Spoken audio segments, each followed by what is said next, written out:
All right. Well, good evening, everyone, and welcome to this December 3rd meeting of the Human Rights Commission. I have to apologize to you as I apologize to the Disability Rights Task Force on Monday. I am recovering from COVID slowly but surely, and my voice is All not right. yet returned. So, if you don't mind bearing with me for the duration of the evening, I would appreciate that.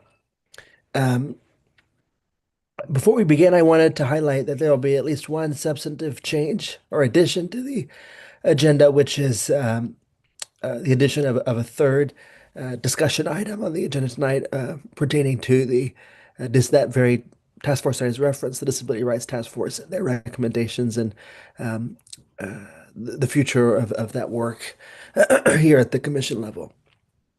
We'll begin as we always do with introductions. So if you don't mind, Robert, kicking us off in person, and then we'll come back here online. So introduce your name with your name, pronouns if you wish, and the ward in which you reside. I do mind, but since I serve with the pleasure of the chair, I'll go ahead and start. My name is Robert Marshall. I am the vice chair of the Human Rights Commission. I don't know which ward I live in because I recently moved. I use he, him pronouns, and I will pass it to my right. Okay, just talk. Hello. Yeah, you're going to press the button. Haha. Okay, first time in person. Hello, Jackie or Commissioner Roche. I am in Ward 4 and I don't have my glasses on, so I can't see who's on the screen. Well, But I think you have we'll Kira either still be- yet let to go here Oh, on your so, left. so Oh, we'll pass it okay. to our left here. Over there, the blonde. The blonde. Hi, my name is Cara Watson, and I'm in Ward 1, she, her. And yeah, that's it. Chris Snyder, city staff. Great. I'm sorry, Cara, I confused you for Kira. I also can't see very well from how far I am relative to you on the Got my Zoom. glasses too, Jackie. So. All right, thank you all. Christina, do you want to get a start here online? Sure. Christina Ballard, Ward 7. And I'm sorry, I've had a day, so I'm not going to have my camera on. That's all right. Thank you for being here. Kelsey, thanks for joining us. I have COVID, so forgive my voice. But go ahead, you're next. Oh no, Joaquin. Hi everyone. My name is Kelsey Murray. I use she, her pronouns. And I'm a commissioner on this commission, and I am also sick. So I think we're all just having a great time here. There you go. So I'll pass it to Diane. Hi, I'm Diane DeCarmo. I think I'm in Ward 7. And that's me. Great. Welcome. Do we have any public comment, Chris, either in writing or in person there tonight? We do have one person in the audience who would like to speak. Great. Let's have them come up to the dais here. As a reminder, you have 3 minutes to provide comment. Is that Nick Forty in the audience coming to give public comment? Welcome, welcome, and you have our full attention. Good evening, commissioners. My name is Nick Forty. I live in West Salem, Ward 8. Thank you for the opportunity to speak about water and utility assistance to human rights issues. Access to water is not just another city service. It is essential to human dignity, health, and basic functioning. Families' water is shut off, children can't bathe before school, parents can't cook or clean, and sanitation breaks down. These impacts fall hardest on the elderly, disabled residents, families with young children, and communities of color, already facing disproportionate barriers. Programs. First, the utility rate relief program. It provides ongoing discount for households where someone is 60 or older or disabled. It comes below 60% of the state median income by the Mid-Willamette Valley Community Action Agency. Serves about 935 households, providing roughly $11 a month for $132. Helpful, but extremely narrow. Most low-income households with children don't qualify. Second, the Emergency Utility Assistance Program provides one-time grants of up to $500 towards past due or current bills. All in the Salvation Army. Through June, it helped about 2,000 households, distributing $396,000, about $184 household. These two programs reach about 3,000 households, or about 4.3% of Salem's utility accounts. Finally, last November, the city council approved, or as they were part of their approval for the water and wastewater fee approvals, approved 400,000 for emergency assistance through. All that in place, why am I here?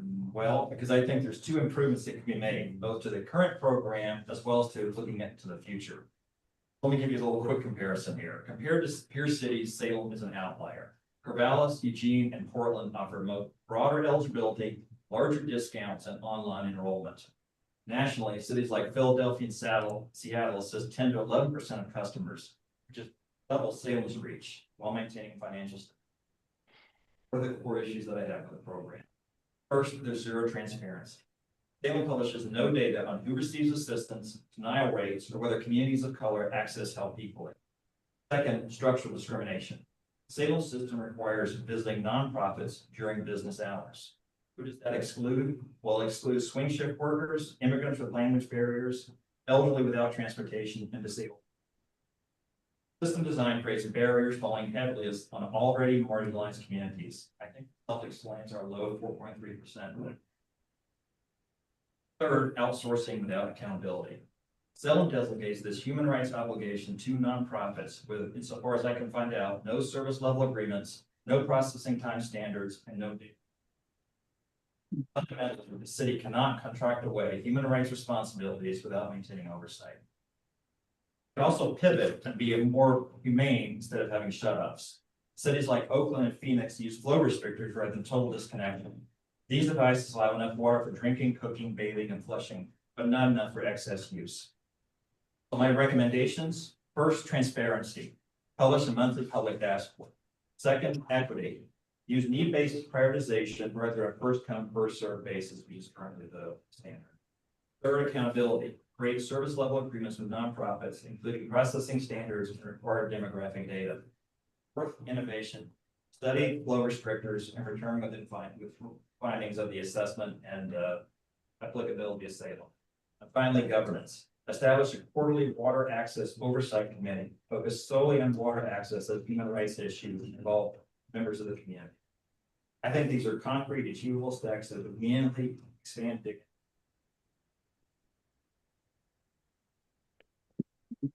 Thank you. Thank you, Mr. Forty. Are there any questions for the public comment?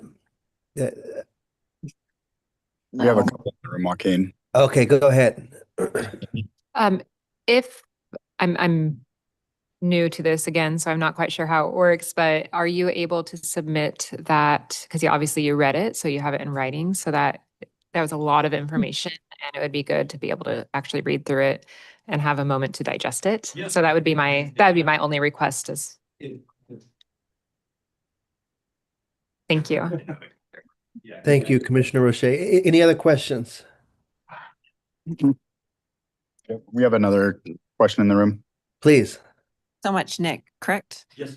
I really appreciate all the effort and time that you apparently put into that. I appreciate thinking of our marginalized communities and trying to improve equity. I think this is critical, and I'm really thankful for you bringing this forward because I 100% agree with that water is a human right. So. Thank you. I have a couple questions for you, Nick, if you have time to stick around. Thank you for your presentation. You mentioned as one of our limitations as around eligibility or qualification. I don't know exactly the language that you used in your testimony, especially compared to other municipalities. What are some of those eligibility challenges that you're thinking of? I just took a moment to look at the website here. One of them is TFAP income guidelines, as well as pre-approval for folks who meet emergency utility assistance programs through the Salvation Army, Middle Valley Community Action Agencies, low-income home energy assistance program, etc.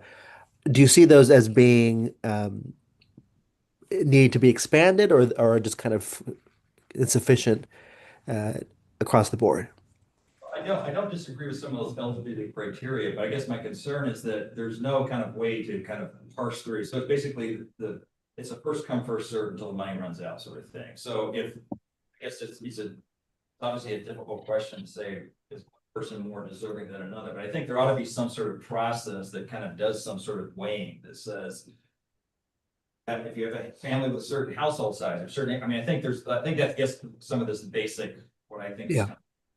kind of to the water. And then I kind of wanted to pivot away just from the basic thing. It's like, well, are there ways that you can, through some sort of, I guess, incentive or disincentive program, if you put those flow restrictors on, then people, they can do basic needs, but they can't go out and you can't water their yard, or they can't run, a bath for an hour.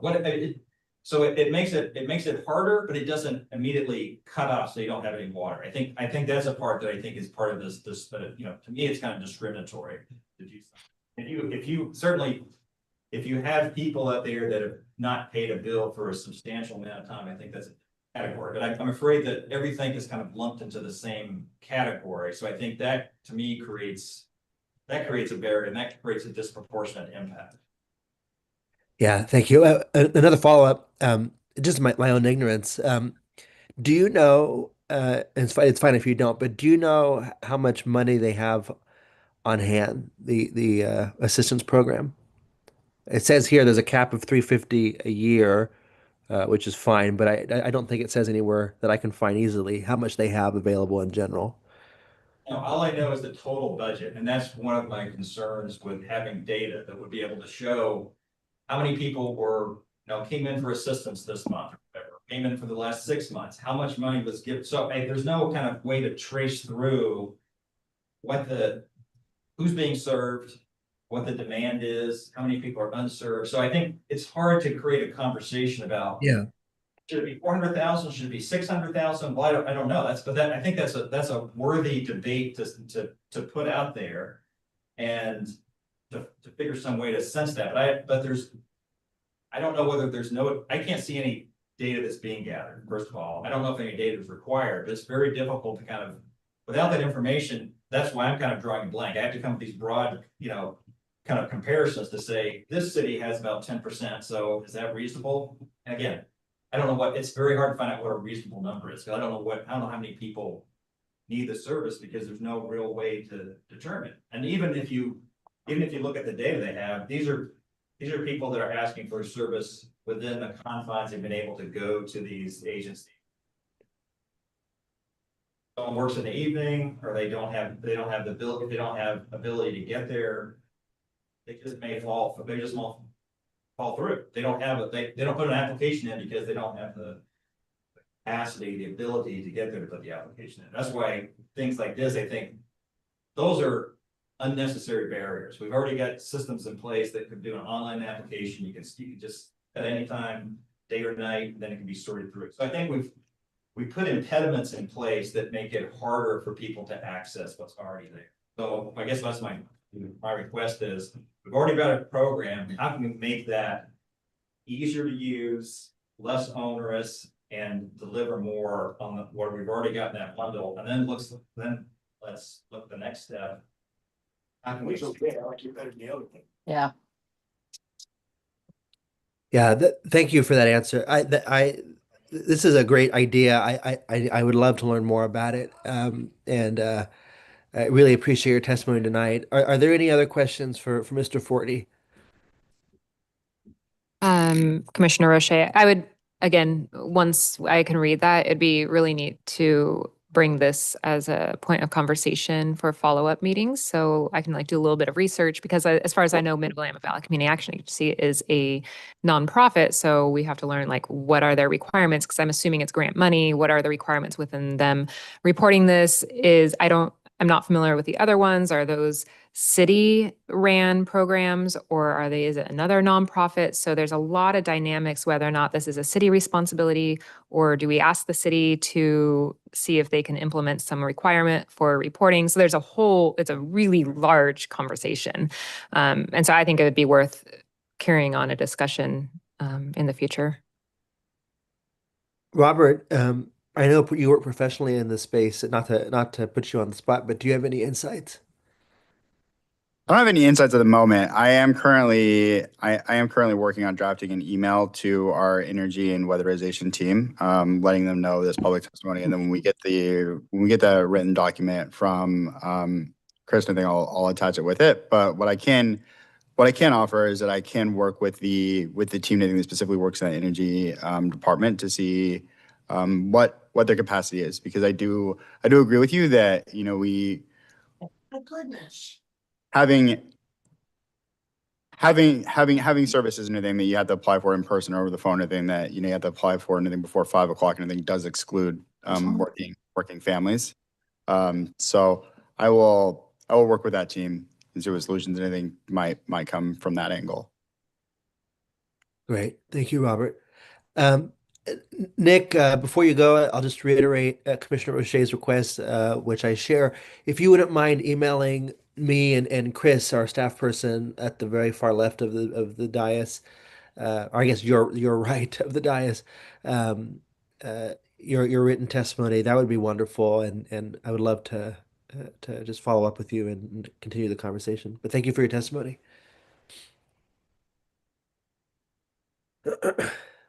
All right.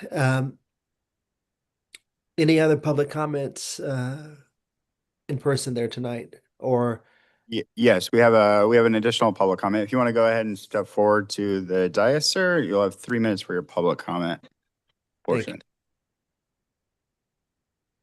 Thank you. Sir, I think your microphone may be off.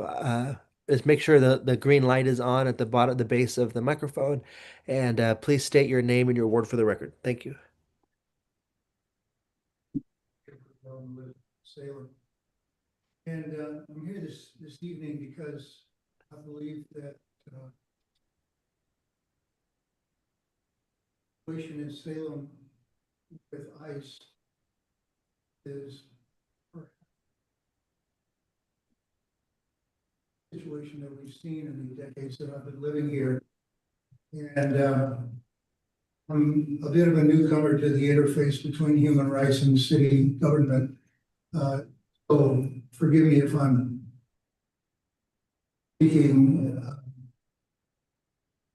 out of full knowledge, but it seems to me that a body that calls itself the Human Rights Commission must take some kind of action.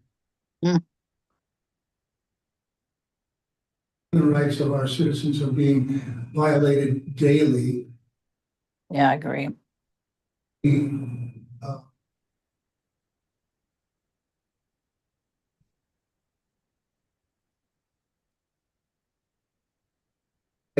And there are abductions that are being done completely without due process, done by people who are masked.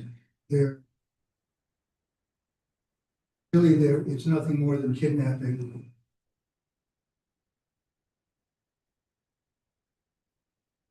And the city council just took in saying that this was a state of emergency. I think it is a state of emergency, and when you have a state of emergency, you need to put some resources behind dealing with that emergency. And the city council did not do that, at least as far as I know yet. And so I'm coming to you folks because I'm hoping that you will find a way to take action that goes beyond saying, oh, well, we think this is serious. And we'll find some way to get some help to the people who are being mistreated in the ways that they are. They are being stopped on the street, taken away, we know not where, maybe released, maybe not. Some are being, as we know, all over the country, some are being of the country, dropped in a place where they have no connection. Prisons, for the crime of not having been born here. That's simply unacceptable, and I think a group that calls itself the Human Rights Commission must understand that this is unacceptable. Well, I'm coming here to plead with you to take some kind of action on this. I say I'm a kind of a newcomer to the interface between the and the city government, so I'm not sure exactly what kind of action you are able to take. But I plead with you to find some action. We must respond to this in some way. So that was the main message that I came here to bring you. I also wanted to remind you that the Human Rights Commission decided not to sponsor Salem Speaks Up this year, but a group of citizens did pick it up. And it will be taking place on December 10th, which is International Human Rights Day. It will be at Westminster Presbyterian Church from 7 to 9 p.m. Senator Jeff Patterson will speak, and then there will be public comment and an open mic.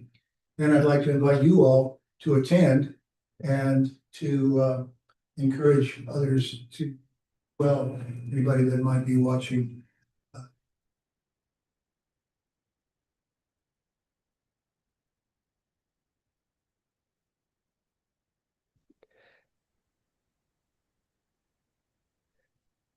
Thank you, sir, for your testimony. I think I caught most of it. I don't want to speak for everyone online, but there was some microphone issues in and out. But thank you for your testimony. A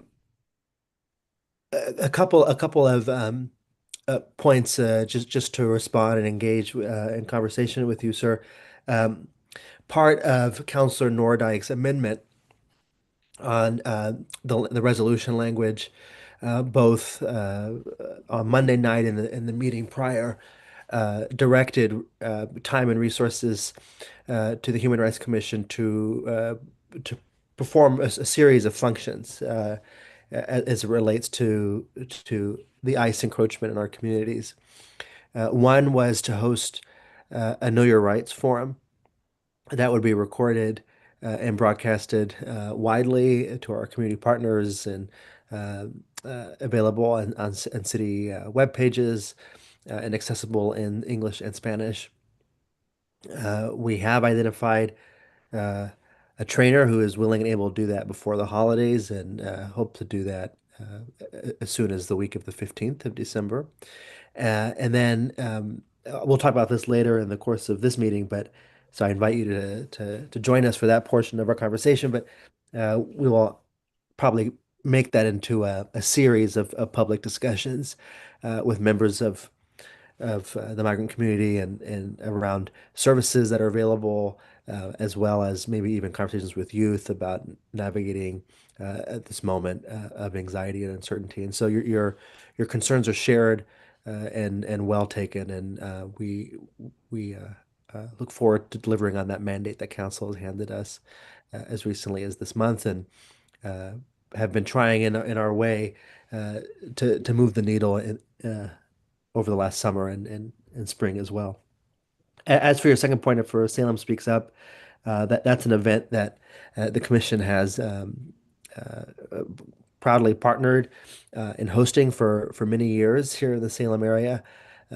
It's just an event for which we don't have the resources and capacity to continue sponsoring officially, though members of this commission were involved in the planning of the event in part this year. And I personally look forward to being in attendance later this month. So I thank you for mentioning it here tonight, and we'll be sure to mention it again at the close of the meeting. So thank you for your comment tonight. Yes, Peter, thank you for sharing that. And I share your sentiment. I feel like our house is on fire and I don't know how we can help some of our community members. So I'm excited to be a part of this conversation and like you were mentioning, kind of move the needle as much as we can, as much as we have the ability to support our neighbors.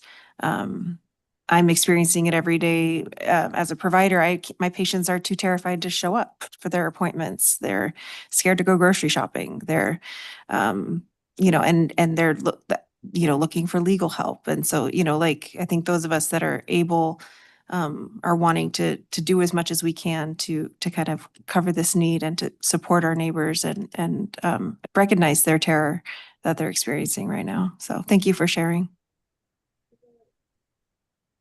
Thank you. Employee rights forum, is it?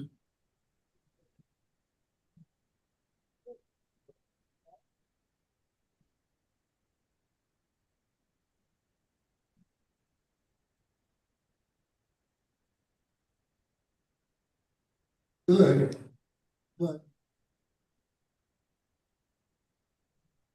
needs of the people who are being damaged by, don't know if there's, marshal some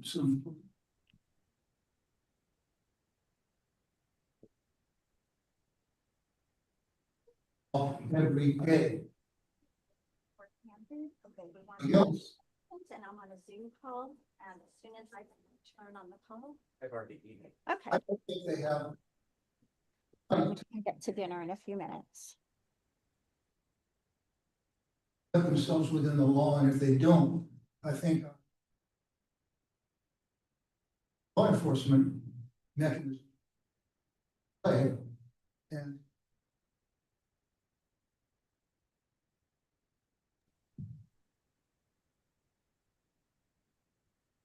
Robert, would you mind summarizing for us? We can't hear the gentleman's testimony, unfortunately. I don't know why the mic isn't picking up on him for us online. Okay. Or, Yeah, or yours now either for some reason. Let's see. Am I the only one who can't hear them? Can I have someone online confirm that they are not heard? No, it's really hard to hear. Yeah. You're right. Thank you. Robert, why don't you try again and see if that works? sure. Can you attempt? can I repeat Yeah, what I- yeah, what I please. said? Okay. What I said was that it seems to me that the laws of this city are being broken by the ICE agents. And if anybody else were breaking the law the way they are, they would be being picked up by the police and put in jail. And they would be looking at a day in court. Can you hear me now? Yes, yes, sir, we can hear you. Okay. So it seems to me that the Human Rights Commission needs to take this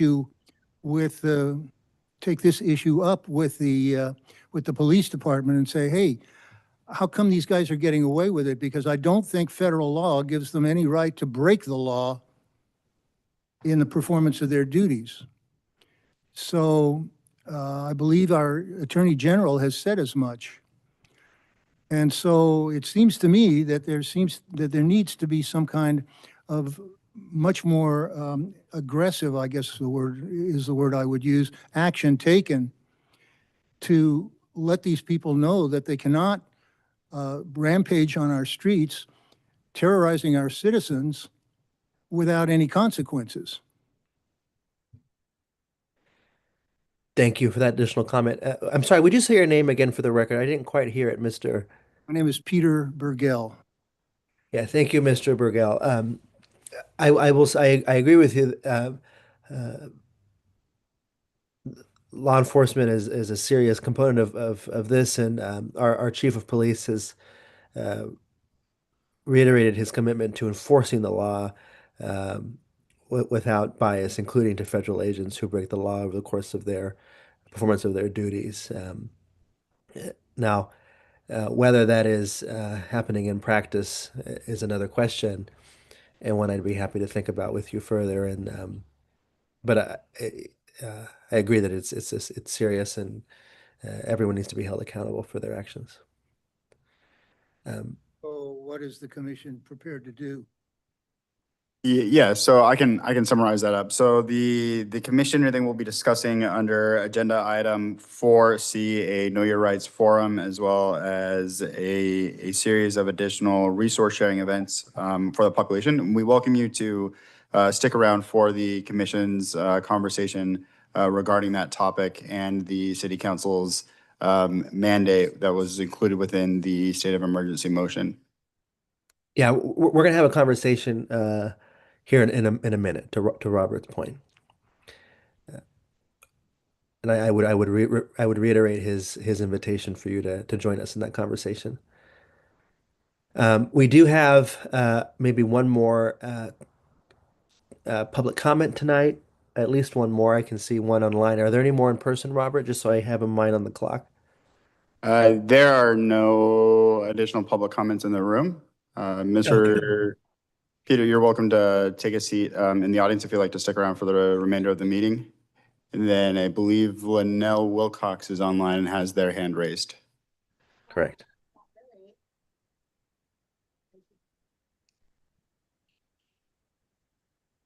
Welcome, Linnell. Hi, thank you so much. I usually attend these full meetings. Today, we're shorthanded at the shelter, so I'm staying on just to share public comment for your consideration. I'm also speaking about the Know Your Rights forums. If any of you were not at the city council meeting, they had over 200 people, 60 people in an overflow room, standing room only, and hours of testimony that was heartbreaking, heart-bursting, and really powerful. You know, I knew that ICE is being domestic terrorists in our country right now. I didn't know the depth and the details involved. So I'm really happy about the city council's recommendations for this committee. But thinking about the Know Your Rights Forum, I just had some thoughts for you guys to consider, knowing you're going to be having conversation that I probably won't be able to listen to it today. But one of the things that really hit me is that the groups that were speaking and kind of leading all this, it seems to me like they really know their rights.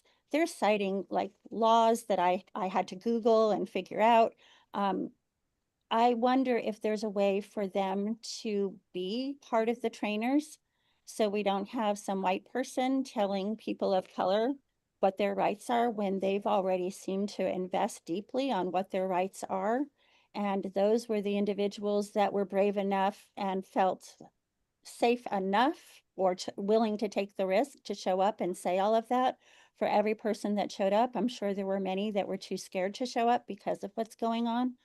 So if there's a way to incorporate them in the training or even let them take the lead in the training. One of the things that stood out at the Monday city council meeting to me was that the resolution was drafted, and it was a big lift for them to be able to take all of that information and create a resolution, draft it, and have it ready to share in just a week. But it was a huge kudos to the staff that were able to do that. And yet I thought that on this topic, when I was working in the disability advocacy arena, there was a phrase about nothing about us without us. And they made a point of, you know, this resolution was drafted without you reaching out to any of us. So I would hope that this group might either be able to use those individuals and the knowledge and research and passion that they have to either be the trainers or to be very closely involved in developing the training. And then also wondering, is there a way, you know, if the city does this and has to advertise it and have it be a public forum, does that put people at risk of ICE showing up to the meeting?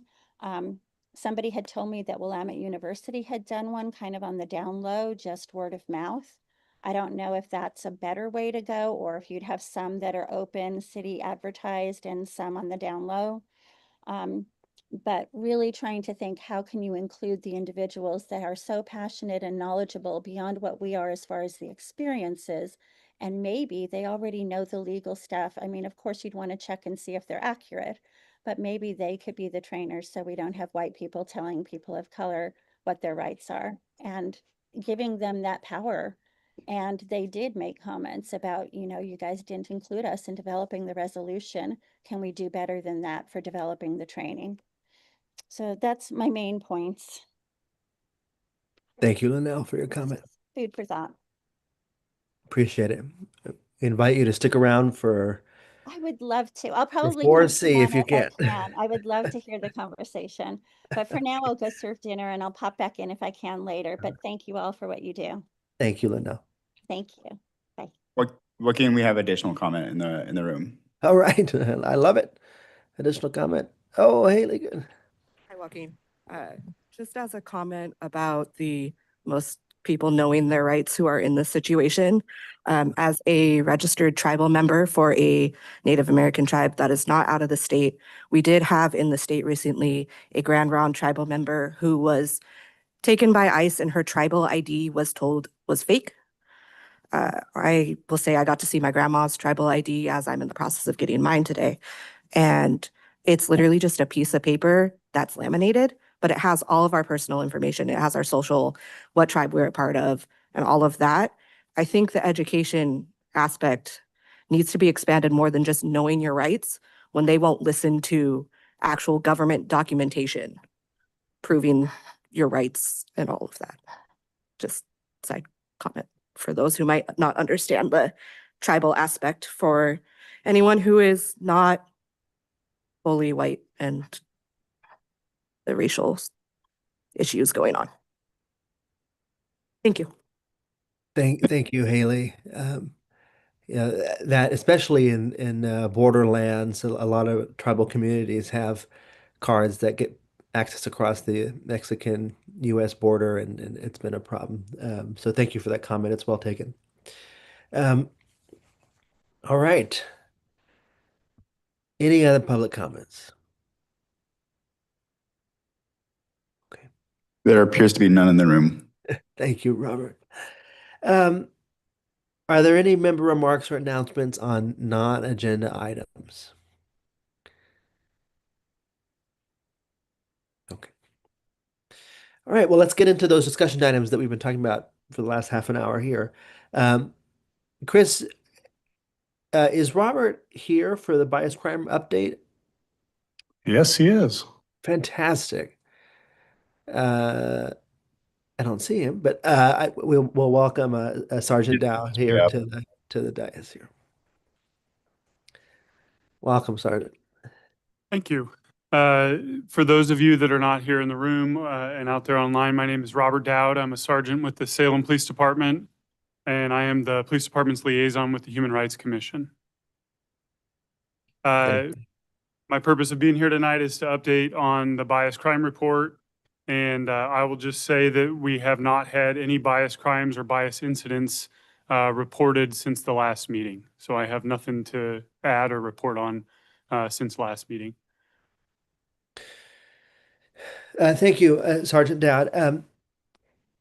Robert, I don't know if you were here for the gentleman's comment, but do you want to speak to his question around, not to put you on the spot, you can say no, but speak to his question around enforcing the law for federal agents who may be breaking the law in the course of the performance of their duties? Is that something that the department has talked about, communicated about internally? I think Chief Womack went on record saying that he would enforce the law if it was being broken, but I just want to, since you're here, ask you directly. That is correct, Joaquin. The chief's most recent comments back from earlier this year are on the Salem Police Department's webpage. And I have not been involved in any other conversations that the chief may be having internally. So I would be remiss to provide a comment and save that opportunity for Chief Womack.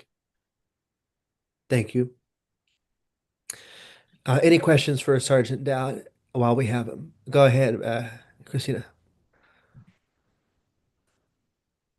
Not necessarily a question for Sergeant Dowd, but I just wanted to note here that on this week's city council meetings agenda, there was a memo from the city attorney regarding the implications of SPD issuing tickets or other sorts of citations to federal agents. And what were Dan's implications? Basically that the immunity that the federal agents are offered would make it pointless to pursue ticketing them or attempting to prosecute them for other infractions, because they would be considered immune from prosecution because they were taking those actions while performing their duties.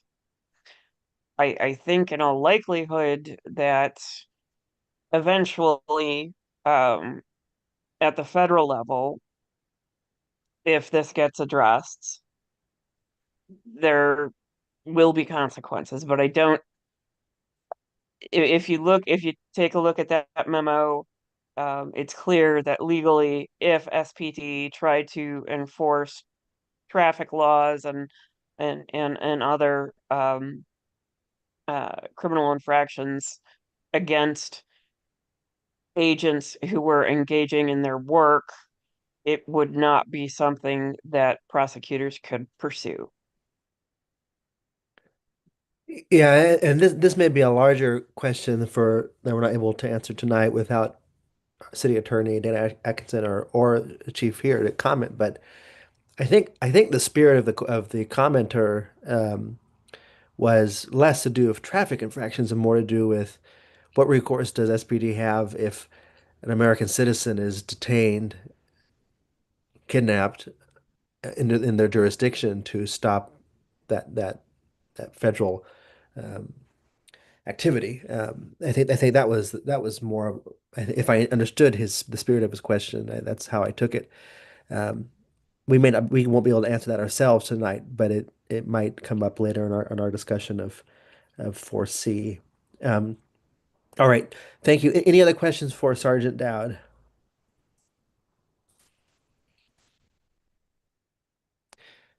All right, thank you for your report. Thank you. Chris, do we have any complaints of discrimination from reported to staff this last month? Yes, we actually did have two reports. One was a person who was experiencing homelessness and was at a local shelter, reported being disrespected by a younger individual. And then a person with disabilities reported not being able to receive their mail and having issues with the apartment complex or apartment where they lived with the sidewalk conditions. Was there resolution in the latter complaint? No, not at this time. Okay. All right, thank you. Any questions for Chris about either one of those complaints?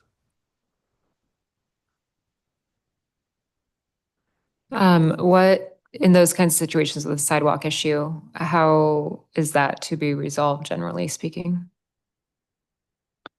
Depends on whether or not the sidewalk is in the right of way, which would be the city issue, or if it's private property.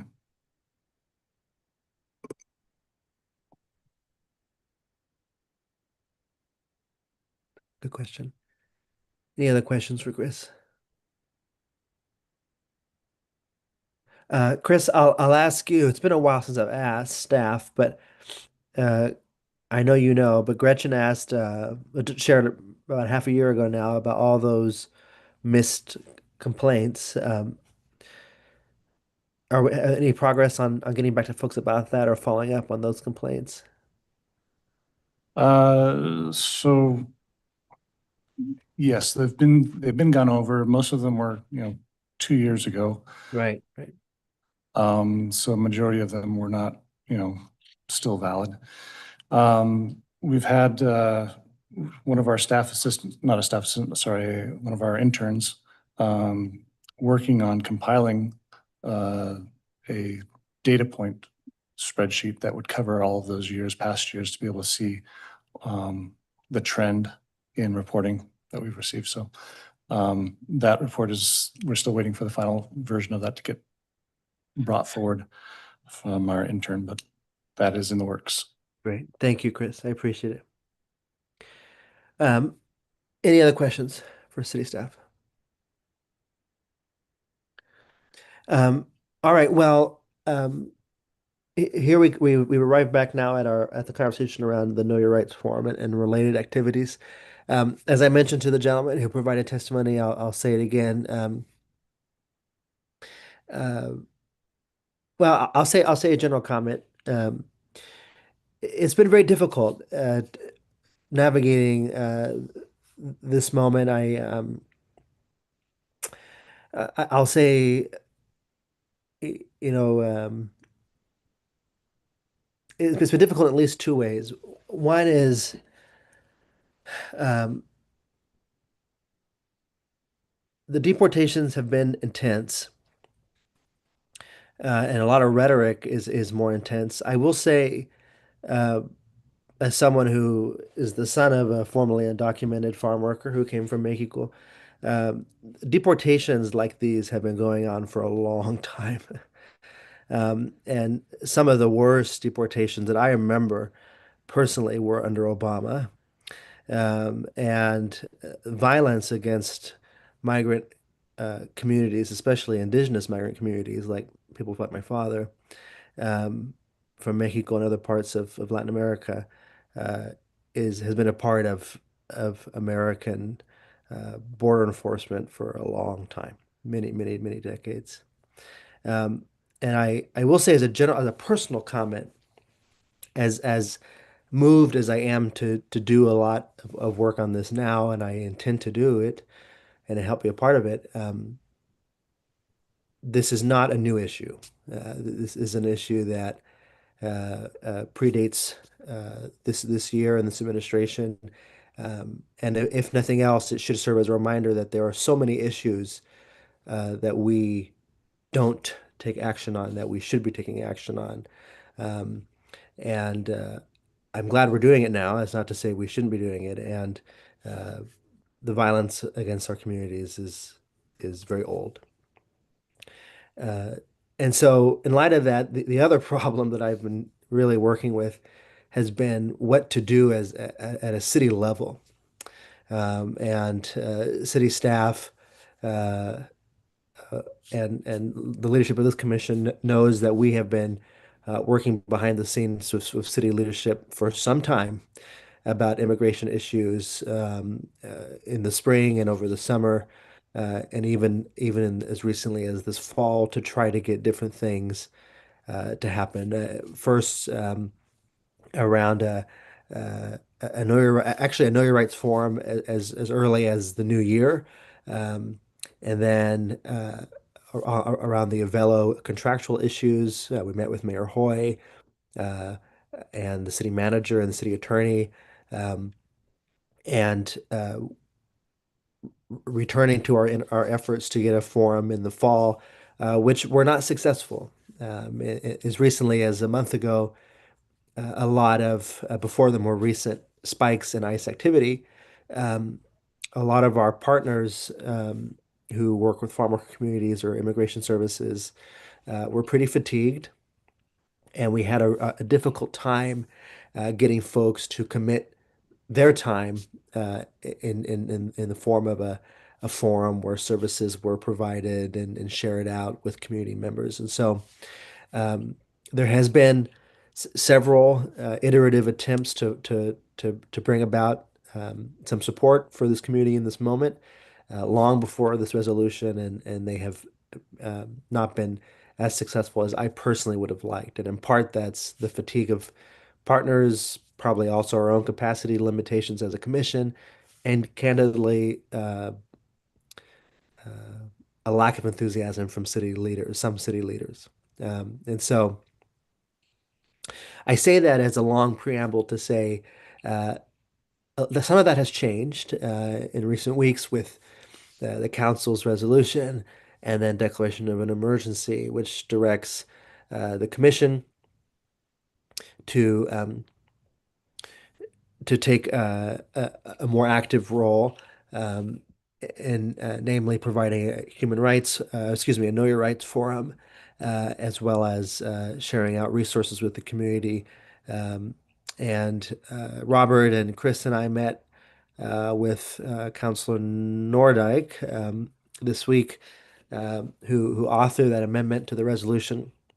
And uh, we spoke about what that may look like. And so I wanted to just give one last bit of context, which is for those new members of the commission who were not a part of the conversations around the forum for the last year.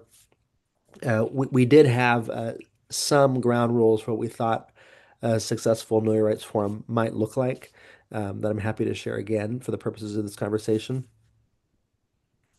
One is uh, we arrived at a preference for a virtual event as opposed to an in-person event.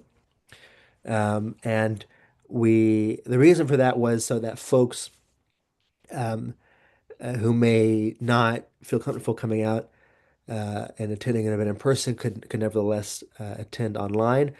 And then we start talking about, well, we don't even really need to have an audience in attendance per se, though that's not to be discouraged. It's just that if we do it out virtually and we record it, we can broadcast it out on all of our city channels and to our partners and have uh, a common reference point for the community for folks who want to have access to information in a recorded format.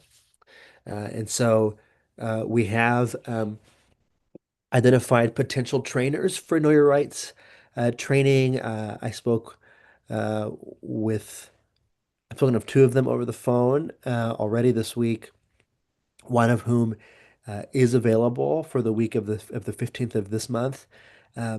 We are committed to having this forum recorded and broadcasted before the Christmas holiday.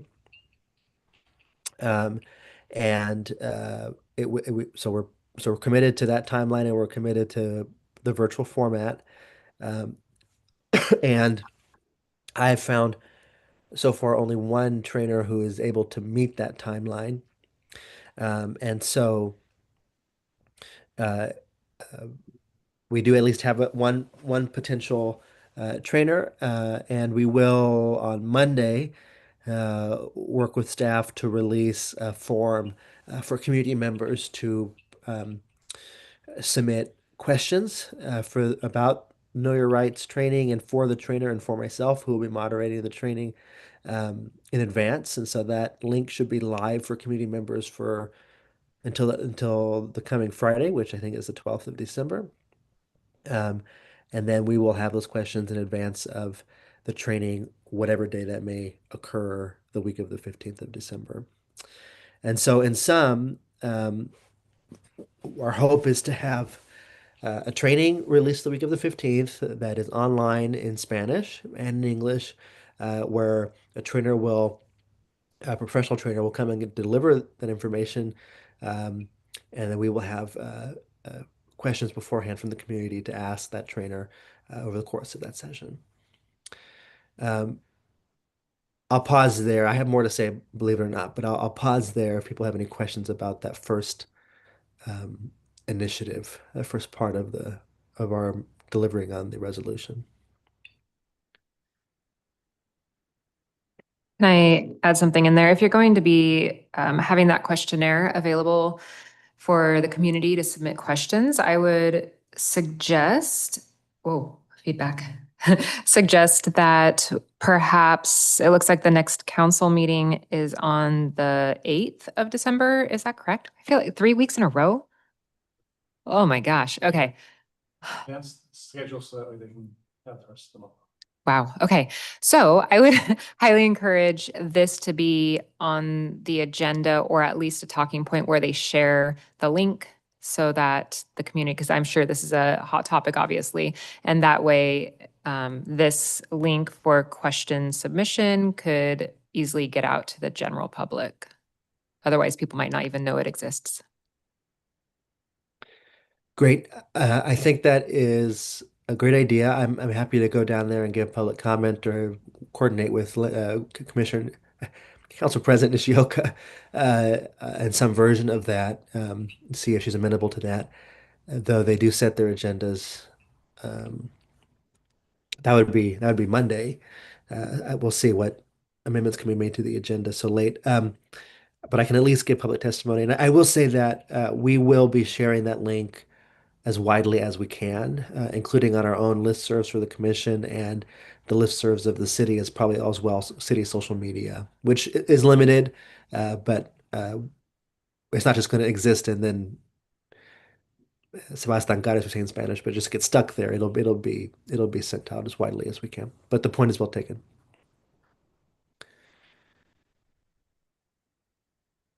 Question, I came on, what, 2 months ago. Is this the same forum that you guys have been planning? It's just, kind of the right culmination of time that it's like, oh, look, we were almost ready anyways. Am I following? Um, yes and no. Uh, the original forum that we were planning was uh, a much bigger endeavor than what we're doing right now. What we're hoping to offer on the week of the 15th is pretty modest. It's I hesitate to say just a Know Your Rights training because that's super important. But a Know Your Rights training for those who haven't gone to one is usually 30 to 40 minutes or less. You know, it's very informational, and everything we'll be doing is informational, of course. Um, but it's a clear format to that, a clear structure to that training. What we were hoping to do originally was to convene community partners who provide services to the community, whether it's legal services like the Oregon Law Center or immigration support or kind of community building activities, and convene them in a sort of roundtable discussion for folks to share out the work of their organization, what's available to folks in the community in terms of resources, and maybe even affinity or advocacy organizations. And that is not what we're doing right now. I will share that, and that was a thing for which we couldn't get a critical mass of people to commit to doing that. I think there was like three of us, and it would have just been me and two others kind of monologuing, which sounded kind of not fun for anyone else, not even me.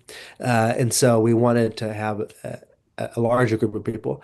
And so I will share now that uh, we do envision a series of events for the community. The first of which will be this Know Your Rights Forum, which is, you could say, maybe one of the more urgent things that has to be done, and it would immediately make good on this resolution by council. Other forums we thought would be more like the forum that we had initially tried to convene, and that is what I hope to have as a second forum, maybe in January. Um, Give people time to say yes and to find a time that works. Probably also similarly online, similarly in Spanish and English, having partners convene as a kind of a sharing out of resources available to folks, should they need it or want it, or know somebody who needs it or wants it. Um, a third potential installment would be, sorry, my voice comes and it goes. A third potential installment could be a conversation with youth, migrant youth, um, trying to build spaces for as diverse a strata of community as possible. For a lot of jóvenes, a lot of youth in our community, moments like these bring a lot of anxiety. Is my father going to come home from work or not? Uh, my older brother, my mother, my grandfather. Should I go to school? Is that something that I feel safe doing? We have teachers who are navigating that every day, absenteeism as a result of fear from immigration enforcement. And so it's a different kind of anxiety that I think needs to be addressed. And so we'd be looking to partner with the school district and finding an age appropriate way of addressing some of those issues. I think that'd be a valuable addition to this series of public conversations. Um, and then and then I leave the floor open to you all in terms of things that you would like to see come out of this. I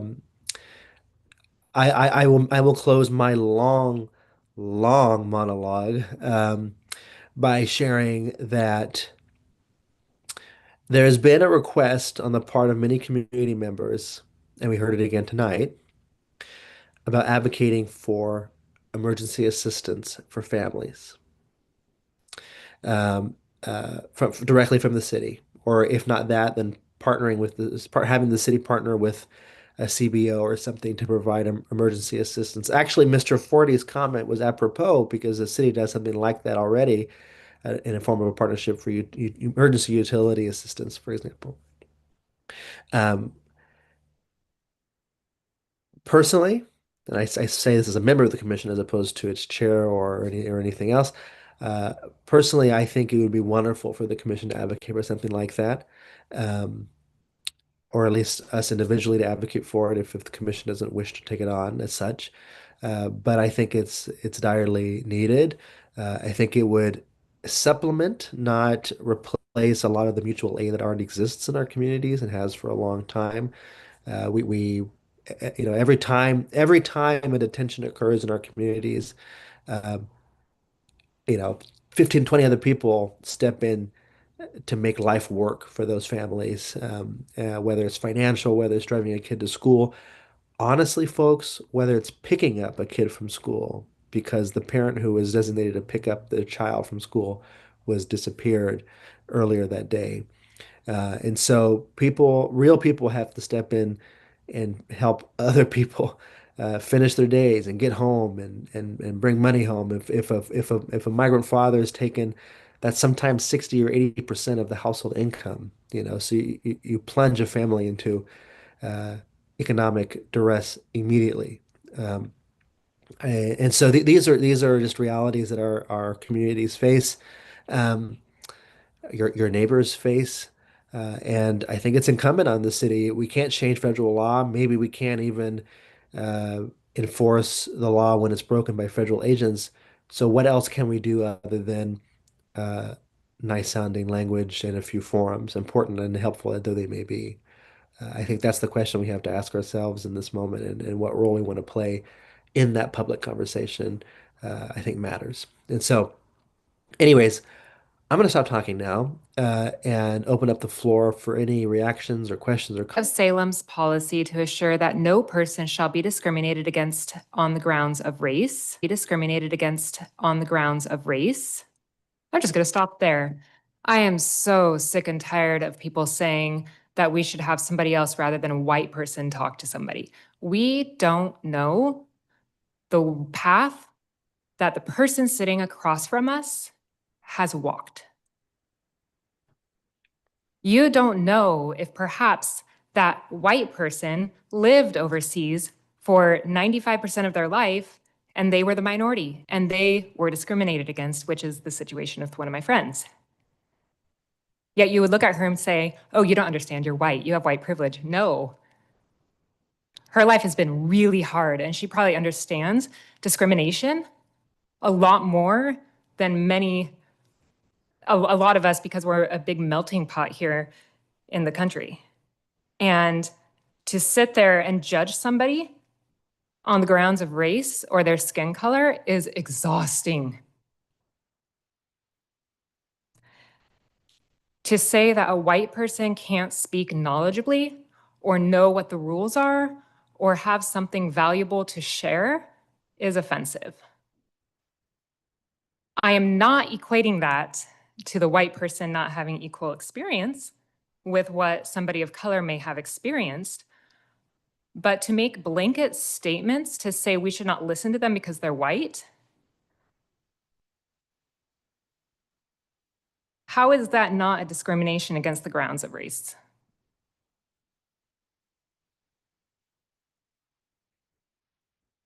There's a variety of different things all of us have experienced and walked in our lives.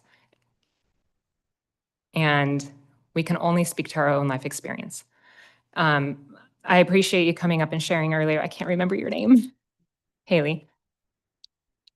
You have experienced racism, I'm sure, just with what your public comment was, on a completely different level that a lot of people probably don't realize that you've experienced in your community. Am I wrong? Why? Well, because you said that you're from the tribe and you recently experienced a situation with ICE and So the known Native actress in the state of Oregon, okay. who was, her tribal ID was called fake when she was dictated by. Okay. But it was still the experience of being, if you want to say, racially profiled or, you know, that whole situation. And you see it happen in your community. And it's really easy to someone say, oh, well, you're not brown enough. So you don't understand. No, I think that you've experienced, experienced that within your own community? There, I walk a very fine line. I am very white passing, especially in the wintertime. But in the summertime, I am less. And I also speak Spanish.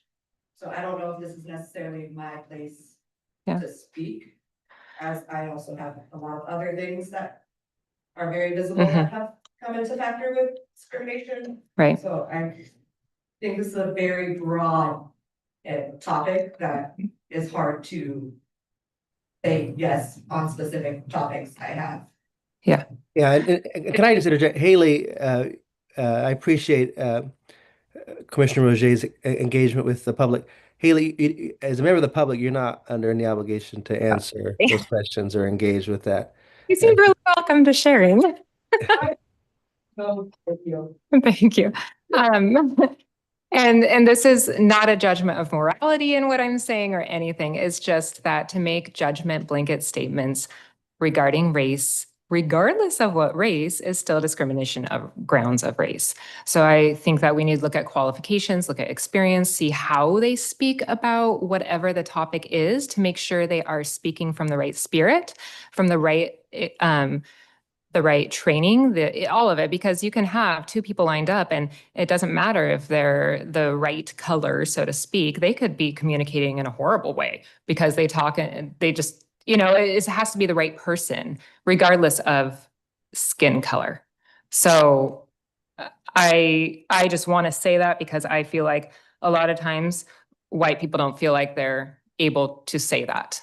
And I'm okay if people want to not like me for that, but that's the only thing I really felt pushed to say. Thank you, Commissioner O'Shea. I think Commissioner Ballard had her hand up, and then former Vice Chair Murray had her hand up after that. Commissioner Murray. So go ahead, Christina. Hi, Daisy realizes I'm on camera talking to people, so she has to be here too. This is Daisy. So I think that when folks are saying that we need to make sure we include the voices of the people being impacted, part of it is because they have said they've been left out, but also to ensure that we get those perspectives. As a white person myself who lived in a my background is Italian, and I get very dark if I'm out in the sun.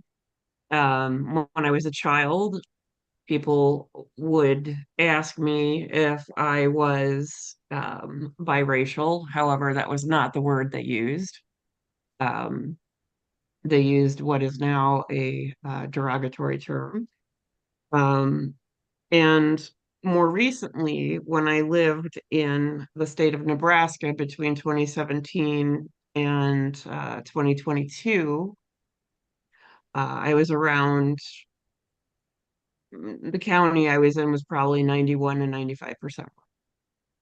And Scandinavian white, more specifically. People would ask me if I was biracial. People would ask me if I was Hispanic, if I was Native American. After there was a big brouhaha about Shakira after she did the Zagruta, which is the tongue wagging. People were asking me, and when she did that at the Super Bowl, that's what her culture does instead of clapping.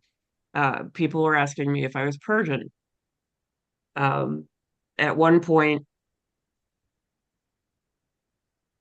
I was pulled over by a sheriff, a deputy, and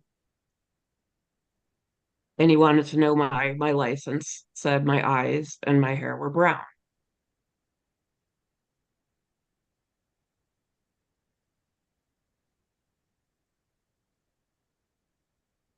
So my own experiences being misidentified have I mean, most of the time it's out of curiosity that people are asking. But I've had the experience of being misidentified, and I've had some negative experiences with it.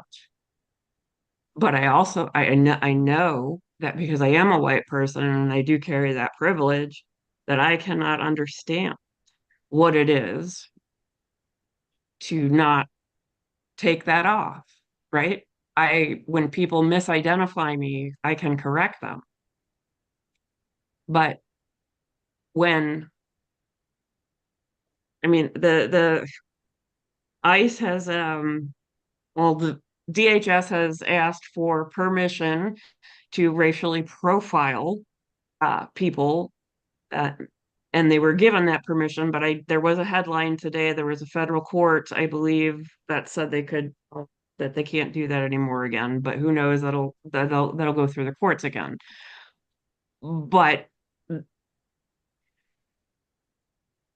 it is important to hear from the people who are most impacted by it. It is important to hear from the people who are terrified by what is going on. Yes, we need to provide accurate information, and that's what I want to make sure we do. I also want to make sure we provide effective information. So the people we choose to help with the forum need to be appropriate. But it also gives us an opportunity to make sure the voices of those who are being silenced in other forums can speak. That the voices of those who are being oppressed have a safe space to explain what that feels like.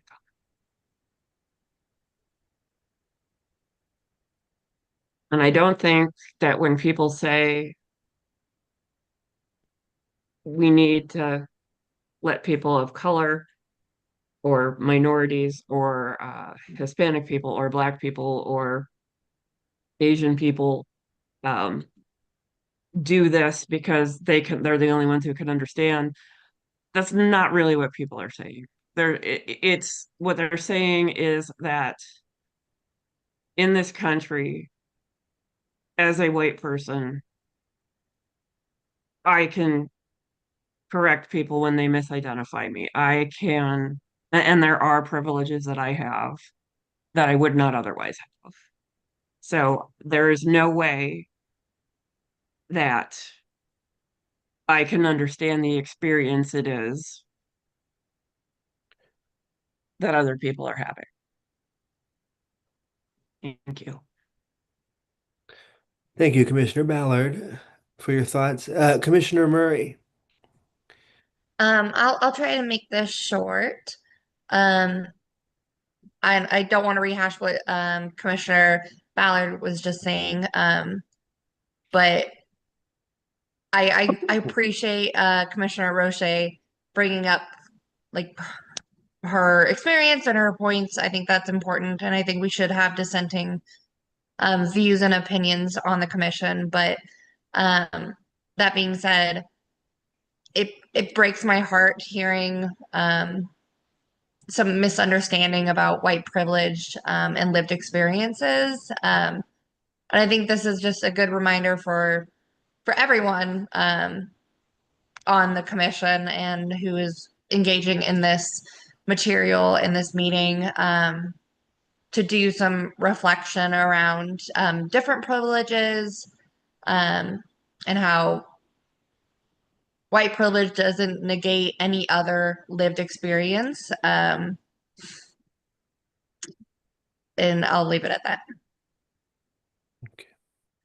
Thank you, Commissioner Murray. Thank you all for your engagement on that conversation.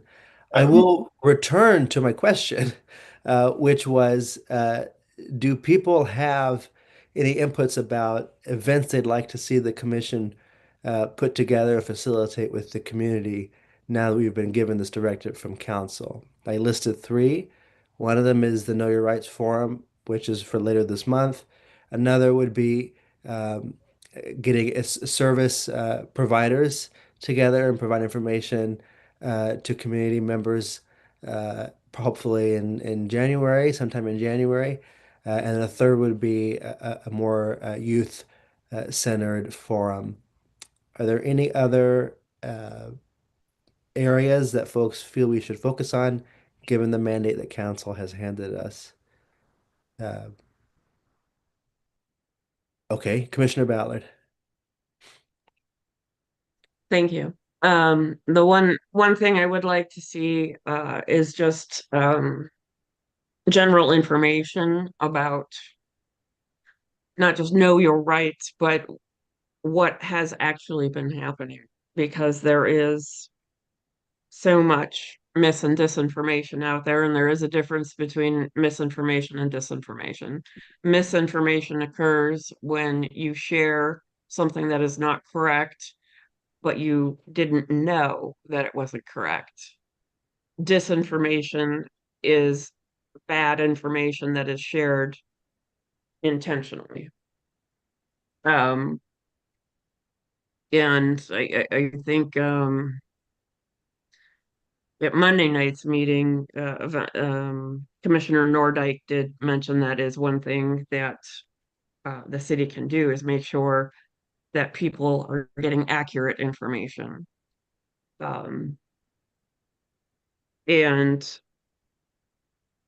unfortunately, the emotions and the politicization of what has been going on has resulted in people just yelling at each other all the time. And assuming that if someone provides them information and that maybe that person is a progressive, that information is going to be biased, or assuming that when somebody who's conservative provides them information, they assume that information is going to have a bias. And what I'm specifically talking about here are things like I've seen comments like illegals have no and this is not, I wouldn't call someone illegal, but this is a comment I saw. Illegals have no right to our Constitution. Well, actually, yes, they do. The 14th Amendment specifies the difference between citizens and persons, and all persons have the protection of due process under the 14th Amendment, all persons. Additionally, because of what we've been told at the federal level, we think that ICE is out there taking the worst of the worst, the criminals. The Cato Institute, which is well known, it's a think tank. It's actually a libertarian think tank, so they have a center-right bias.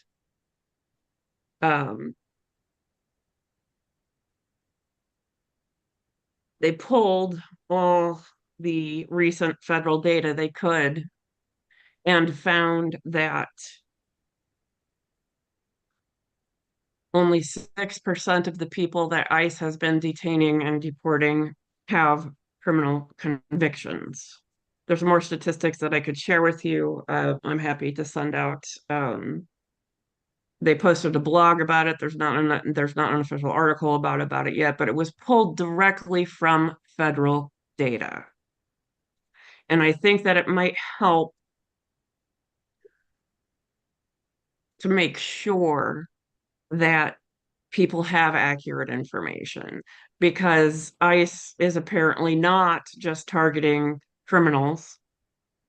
They are taking people who are in the process of renewing their green cards. They're showing up at court hearings to when people are extending their visas and taking them.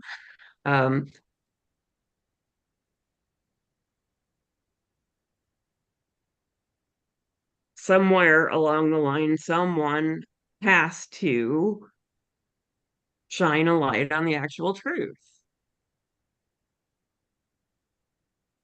And I think in addition to knowing the Human Rights Commission, in addition to people knowing their rights, we can also give them some of the truth. Thank you. Okay, thank you, Commissioner Ballard. Any other thoughts, comments, concerns about the mandate, things we'd like to see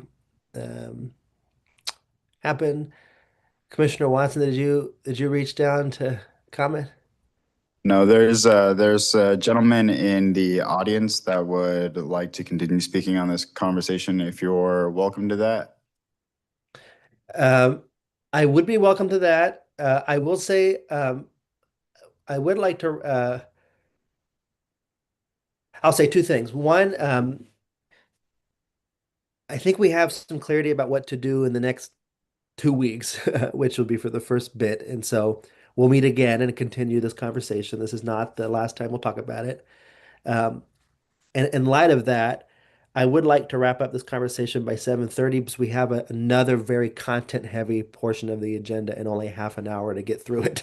And so with that being said, if there aren't any other commissioner comments, I'd be happy to give maybe 2 minutes to the gentleman to give an additional comment. But unless there are commissioner comments, in which case I can privilege those. All right. Well, sir, if you don't mind, maybe 2 minutes or so that we can continue the conversation. Thank you. I just wanted to get back to what the woman said earlier about the community, the Latino community, specifically Mano a Mano and Luz, their youth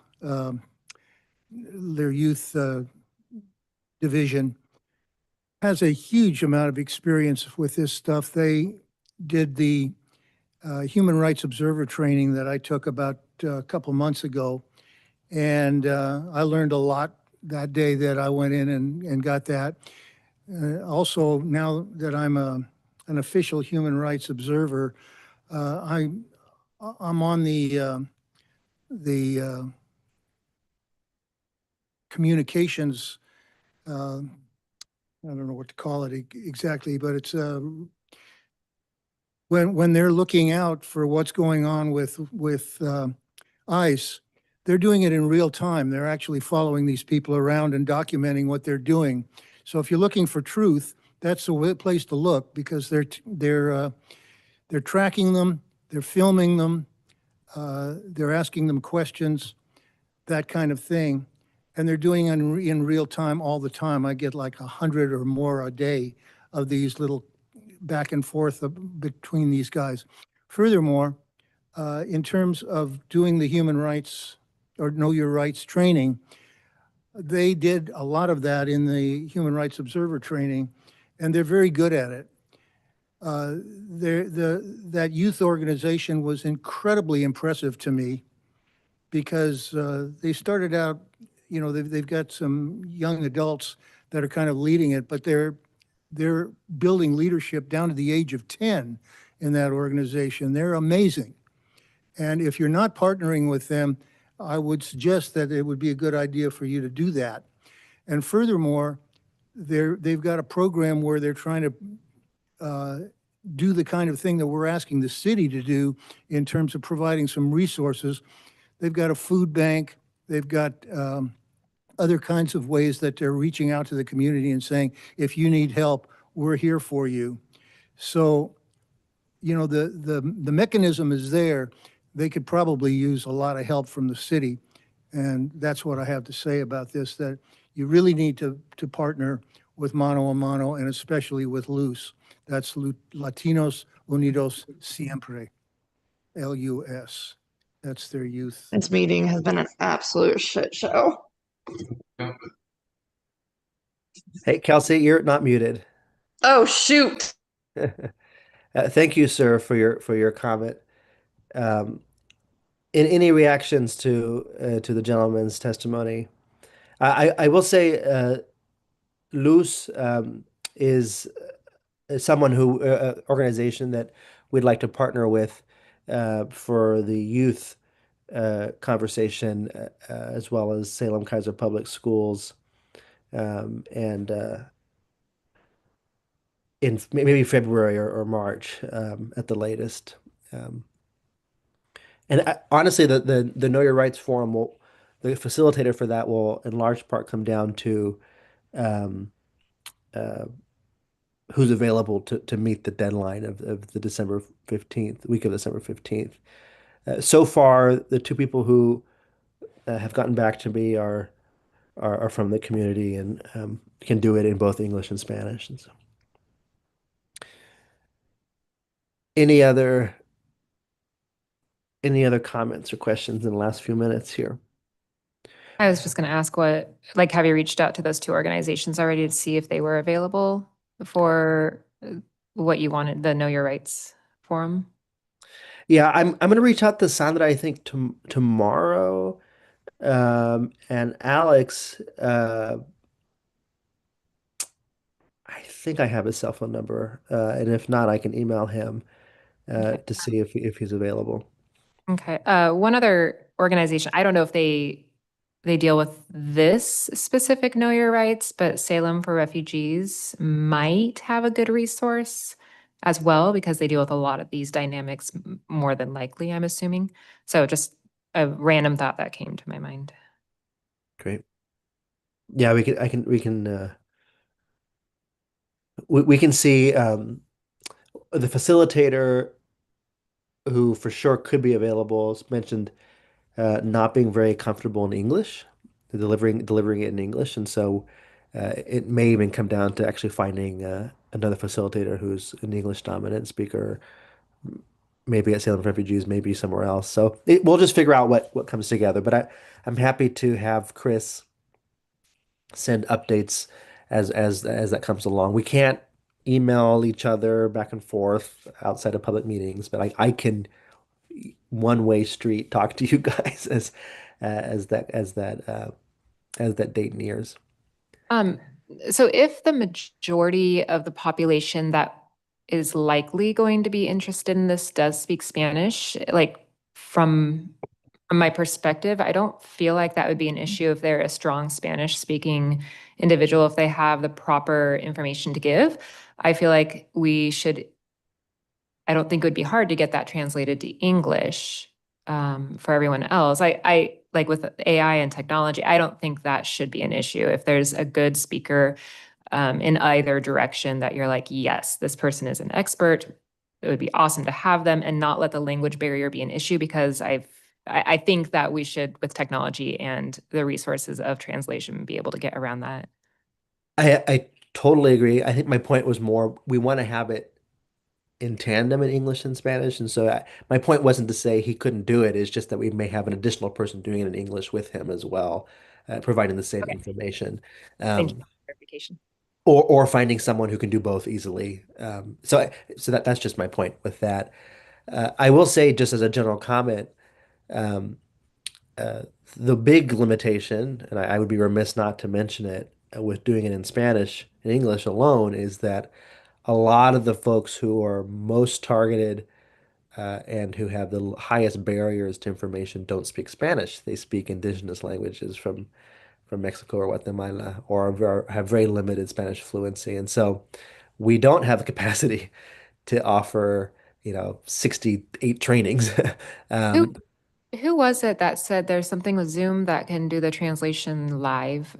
Someone had mentioned something about that. So Yeah, Zoom unfortunately doesn't offer those languages. But it would be, I hope one day they can get to that. That would be great. Um, but mostly it's Mixteco Alto, Mixteco Bajo, Zapoteco, and Triqui here in the Mid Valley. But there's 54, at least 54 indigenous languages from Mexico or Guatemala spoken in Oregon. So okay, Anything else on this topic? All right. Well, I appreciate the robustness of all of your engagement on this topic. With this new direction from council, this will certainly not be the last time we're talking about it. And so I look forward to your continued engagement as these events take shape. All right. Committee and project updates. I'm just going to do the Disability Task Force update in this section of the conversation. But first, Robert, do you have an update? They didn't meet. No, there's nothing to report on the Community Engagement Committee. I think we can move to Disability Rights Task Force. Great. Okay, I'm going to try to sandwich as much information as possible into this next 20 minutes or so. And I'm sorry for having it being abbreviated, but I'm grateful that we had the time that we did to talk about the last topic. So as many of you know, and maybe some of you don't, who are new initiates to the commission, new members of the commission, in June-ish, we launched a Disability Rights Task Force. The commission has kind of two levies to pool for sub-commission bodies. One's a committee and one's a task force. One is standing permanent, one is short-term. The Disability Rights Task Force is a short-term body that's been working pretty hard, very hard, for hosting community events, meeting with scores of people from different disabilities, different backgrounds, your neighbors and mine from across Salem, and getting input around the challenges and barriers that community members with disabilities are facing around our community. And so we kind of collated a lot of those recommendations, packaged them preliminarily in a document that was shared with you earlier this afternoon. It's okay if you didn't review it in time for this meeting. And we're here to talk about kind of the future of that work. We have member Dickinson here, Dan Dickinson, and Haley, who you heard from earlier today, is also a member of that task force, as well as Robert and Christina, myself, and is Tony here tonight? No, she's not. Oh, okay. Shoot. Well, Tony, who's a member of the commission, a new member of the commission, has been a member of that task force and was prior to her appointment to the commission. And so we've collected some recommendations. Given the time constraints that we have, I might just kind of in summary talk about some of those recommendations, but I really want the main topic tonight to be about how to continue this work moving forward. And so generally I'll say the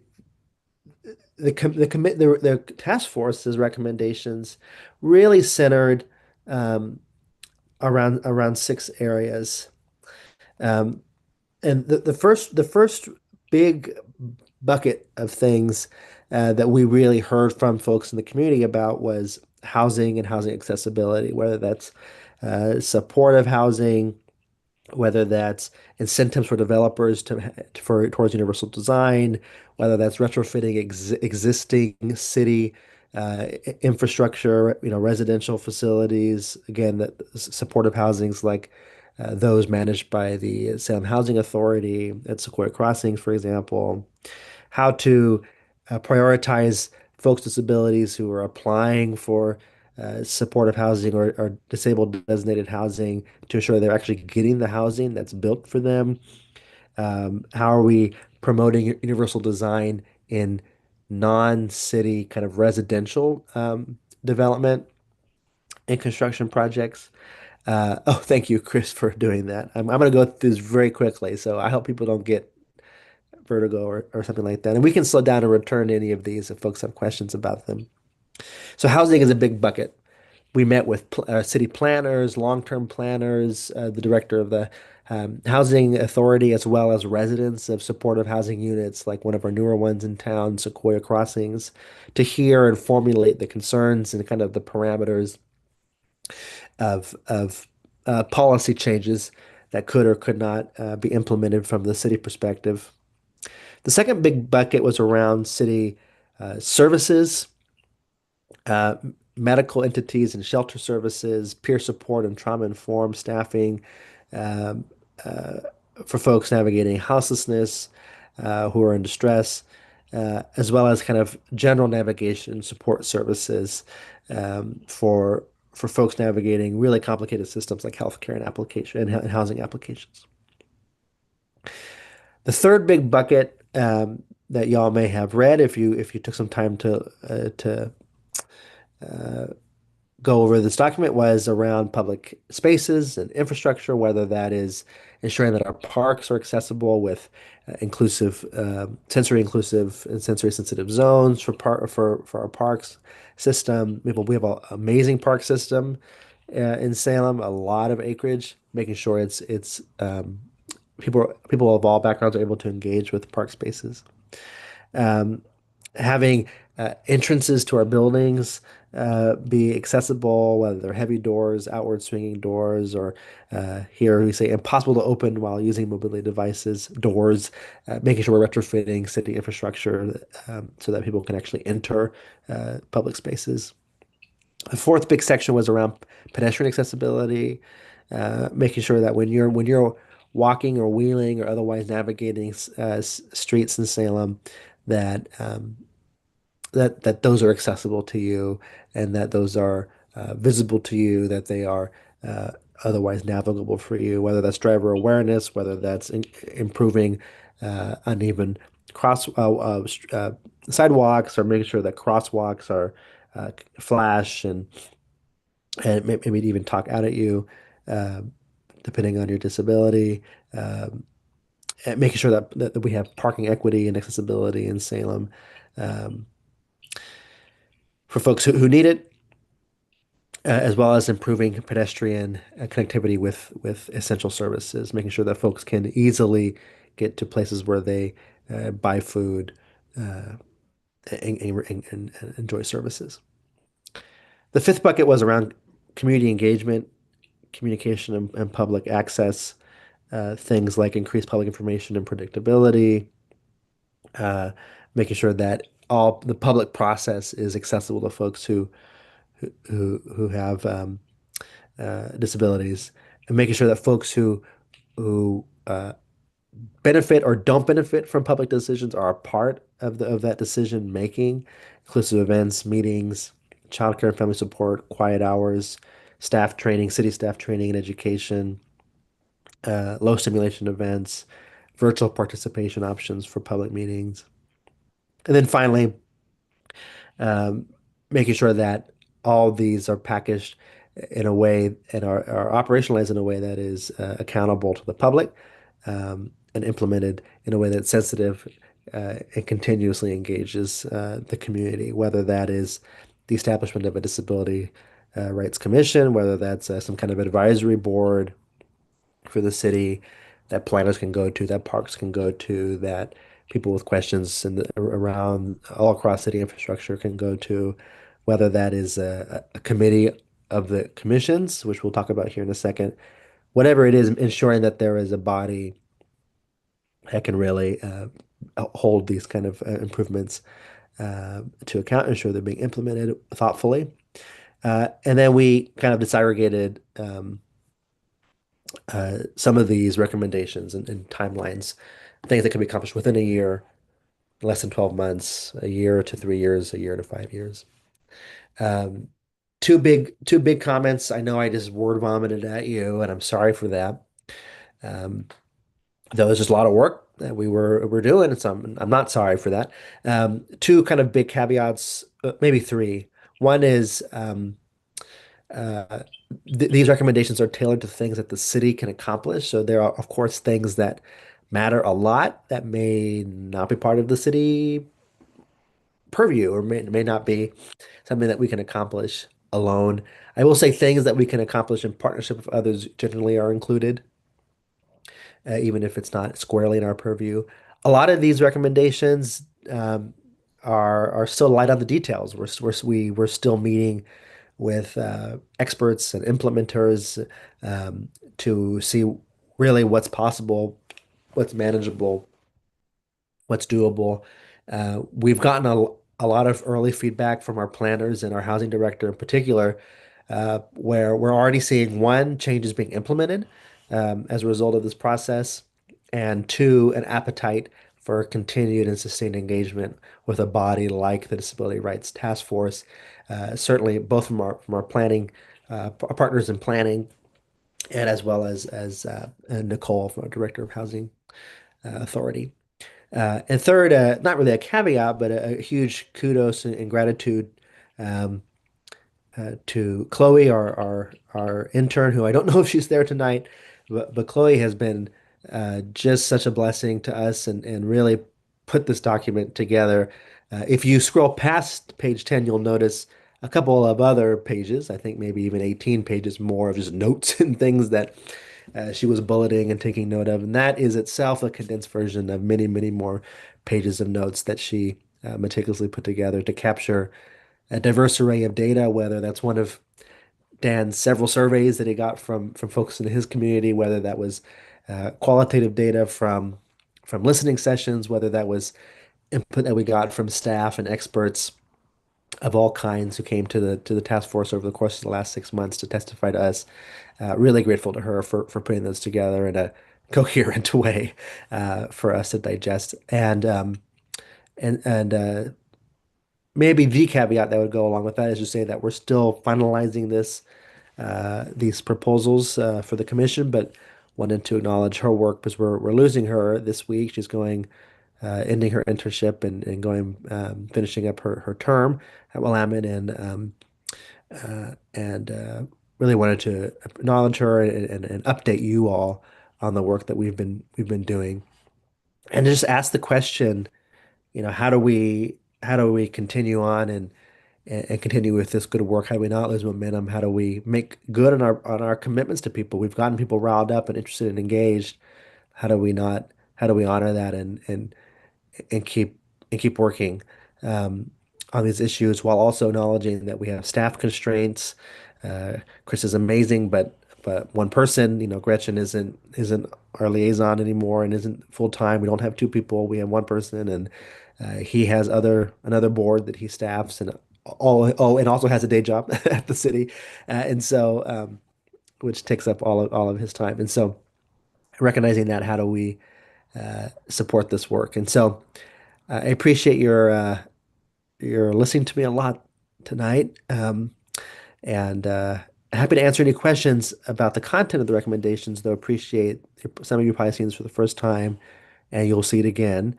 But really want to spend some time thinking about how we continue this work, whether it's a formation of a committee or something else. Yeah, Christina, go ahead. I see your hand. I think at the very least, I think, and I think it had been Tony's suggestion that we come up with a way to monitor progress on the recommendations that we do send to council. So regardless of whether or not the commission decides we want a more permanent committee to address disability issues, we do need a plan to monitor that, that when we send our recommendations to council, that it's not just going into a void, right? Like things are being worked on. So I guess that would fall to city staff from various departments. Maybe we could include, when we send the recommendations to council, include a request that once every 3 months, we get an update from the planning department or the parks department or whatever departments we need updates from. I'm sorry, I extraordinarily tired today. But am I making sense at least? You are, and I will say, for those asking themselves, is this what we're going to send to council? No, we're not. This document is not council ready, and not all of these recommendations even will go to council because some of them don't live at the council level, and will instead go to the respective agency heads. But Christina's point is well taken. We at least want to have a regular enforcement or oversight arm that meets semi-regularly. Are there any other comments or reactions to this work? I have one question. Please. So just, does anybody know, is the handicap parking downtown free? The handicap spots? Okay, when they rolled out the free parking, that drove me crazy because if you're going to be shopping and you need a handicap spot, chances are you're living on a fixed income, on disability, or elderly, or fill in the blank, having medical bills, whatever it might be. And it's, to me, it was really frustrating that they didn't offer the handicap parking spots free. I mean, please ticket people who park there who don't have the handicap sign. But to me, I feel like that should be something that should be added on because you're not only affecting the people who have a disability that need those spots, you're also forcing them to pay because they don't have the ability to park in a free spot to be able to walk or get themselves to wherever they're wanting to go. So ever since that rolled out, that has bugged me. And I saw that there was a suggestion on here for the city could add more accessible free short distance spots near essential services. But in my opinion, I would love to see the handicap spots free across the downtown paid area. Thank you. Thank you for that feedback. And the feedback like that will continue in meetings ahead. So thank you for modeling that, Commissioner O'Shea.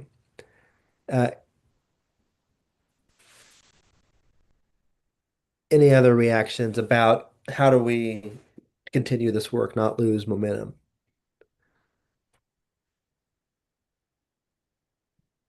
Again, I apologize for it being one last minute and two kind of dedicating the last half an hour of this meeting. I do acknowledge that. We had a busy agenda today. What's the timeline to get recommendations to council? Thank you for that question, Celine. We don't have one. Our big timeline was just getting a lot of the input and getting ideas to pen to paper by December, January, and that's where we are now. And then kind of gesturing towards delivering them to council and to the commission along the way. But we don't have a concrete timeline. If I had to tell you, I'd say maybe mid to late spring, March, April. One follow-up question. Maybe you said it. I know that you said you talked with different, like the planners and such, but have you reached out to different organizations like Garton and Partnerships in Community Living and some different nonprofits that serve the disabled community to ask them to review this to see if they had any additional suggestions? Not to review the document. We reached out and had presenters from several affinity organizations and community partners present, as well as particular disability affinity spaces give kind of community input during listening sessions. But no external person has reviewed this document, no. And I don't think we're ready for that yet, personally. It needs some more work, but definitely something we can do if that's the wish of the commission. And then I just had a comment on the accessibility section. A local, I guess, business owner was saying they also were concerned about the time limits for the crosswalks because they're a senior, and especially around Front Street going over to Riverfront Park, as that's a heavily used intersection, particularly during the summertime. And like cars love to race through. I mean, I'm not speaking for myself, but I have done that before. And so No, Celine, I've driven with you before. You're a very responsible driver. downtown, that is. And so if you could find a way to increase those crosswalk time limits, I don't know what they are, but sometimes it is a little dicey, especially if you have like limited mobility. Yeah, couldn't agree more, Commissioner Coleman. The there is a city body that a board that just extended and added, I think, 3 seconds to the crosswalk time about a year ago. I don't know. I don't know if that's every intersection all the time, but I do know it's around major intersections. So, at least, and Yeah, that's lead time. So that's, but I don't think that necessarily changed the crosswalk time as a whole. they added 3 seconds. They added 3 seconds of lead time and extended it for those major intersections. I don't know. I don't know if that's everywhere, and I would still agree that it should be more time. I'm not. I'm not challenging that. Haley would like to provide comment. All right, Haley, As someone take it who is away. 3'9" and is mainly all torso, 3 seconds is not enough of a lead time. Luckily, I walk fast for my dwarfism, as my mom jokes she trained me to do that. But I can tell you, there are plenty of people who have either a little bit more mobility or less mobility than me that also struggle with that time frame on some of our longer streets. Like I know Kubler, Madrona, all those ones. I live in South Salem, so seeing some of those like 4-lane to 5-lane roads, that time frame is very hard to get going. And sometimes I can run, sometimes I cannot. Agreed and well taken. Thank you.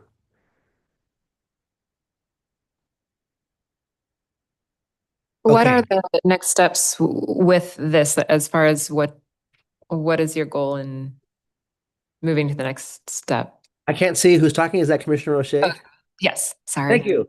Um, so yeah, so really my big goal would be that we leave this meeting with some direction, not a perfect one necessarily, about what we hope to do in terms of allocating staff time and our committing our resources to continue supporting that work, whether that's establishing a committee um, that meets monthly or not, every other month, whatever the case may be, to continue refining this document and then getting it over to council, and then once it's handed over to the appropriate people to monitoring the progress, or whether it's something else.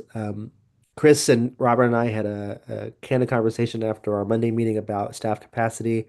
I think if we were to establish a committee, even one that didn't meet monthly, maybe every other month or every quarter, let's leave it at every other month because every quarter sometimes can really be a drag. We would need some reorganizing and reshuffling of schedules in terms of, because right now staff's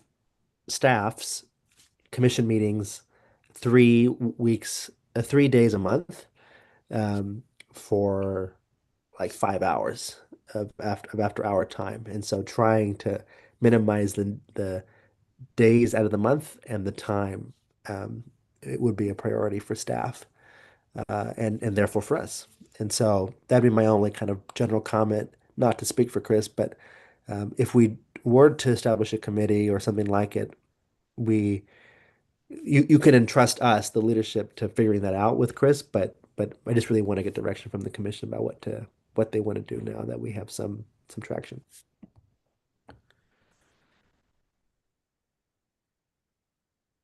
And the secret is, Jackie, I can do whatever I want as chair. I can establish a committee, but I really want to hear from the commission. I like the idea of putting the committee together to oversee the implementation of. Personally, I think that makes a lot of sense, and Is that a motion? I motion to, yes. I'll second that motion. We don't have to have a motion in a second, but gosh, here we are. I motion to create I don't even know the words.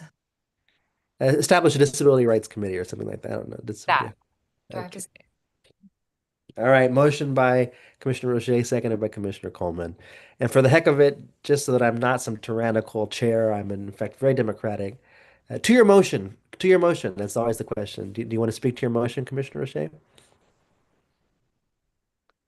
I think it is wise to have a body overseeing the implementation of, for the purposes of accountability to all parties involved. Because having expectations without direction leads to frustration and nothing gets done. And then it's all a waste of our time. So I think it's important to have guidance along the way.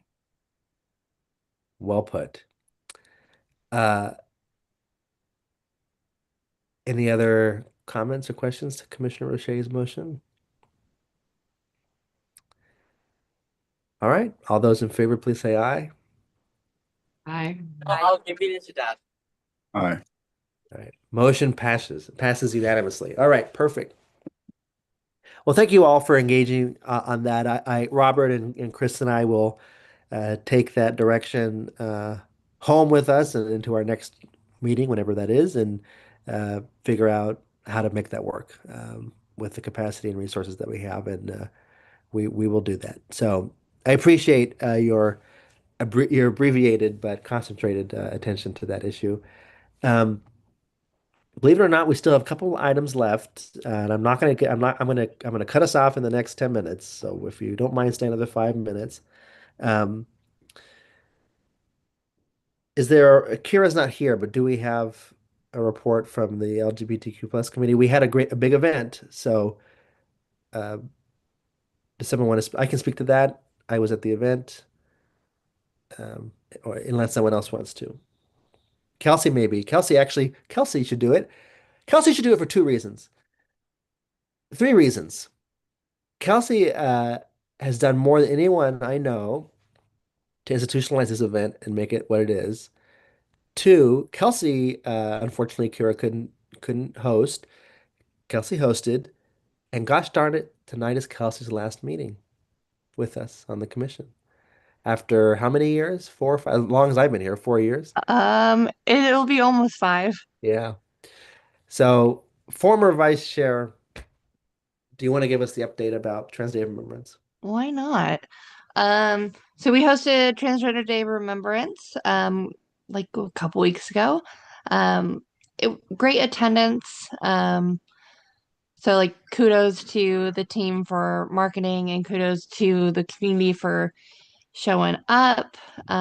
We had a previous commissioner, Moss Lynn, was our speaker for the evening, and they did amazing.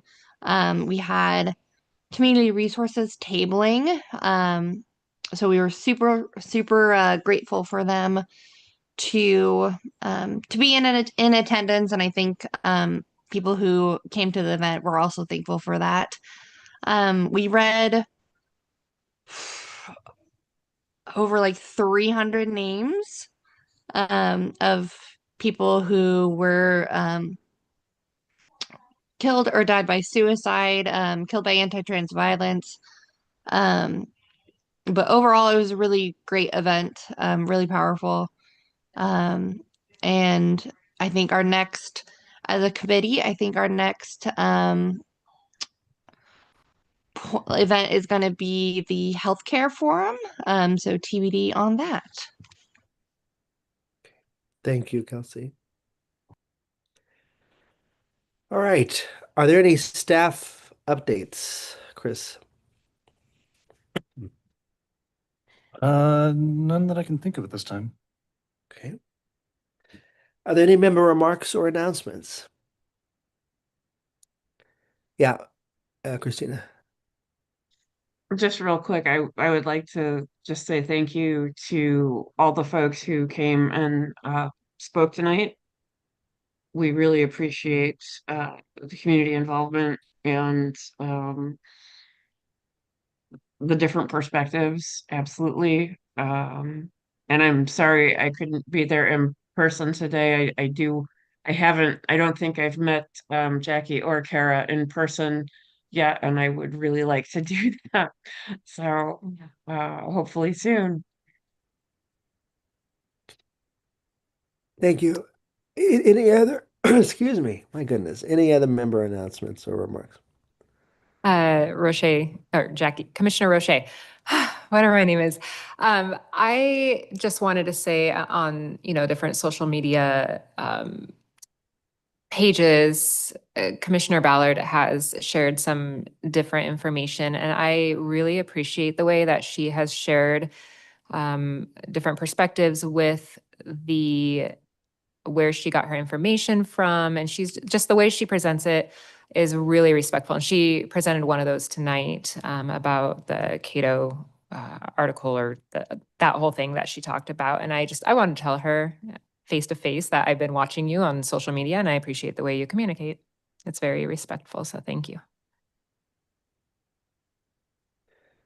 Great. As Thank someone you. who's not on social media at all, I love hearing that that's happening on social media. Last I was on social media, that was not happening. So, okay.